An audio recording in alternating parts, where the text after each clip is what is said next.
caindo na zona do rebaixamento. 2 a 1 Precisa segurar a onda no Maracanã, evidentemente. Aí. Leonardo.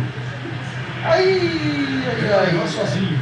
Passou a bola no Bruno Otávio, que entrou no lugar do Carlos Alberto. Como tirar um bicho, né?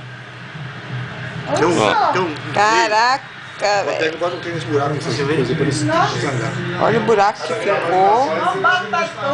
Deixa eu ver. no pé. Olha o tamanho do buraco do bicho. Mostra o bicho. Põe num lugar branco aí pra poder dar pra ver. São Joel. Cadê? Esse é o bicho. Põe num lugar branco, pai. Lugar branco? Pra pescar e... Ou aqui, ó. Aqui. Tudo amarelo. Depois, como estoura o bicho, né? Com fósforo, tem que pegar. Na camisa do vovô. De quem?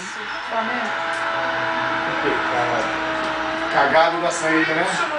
Viu? Preciso.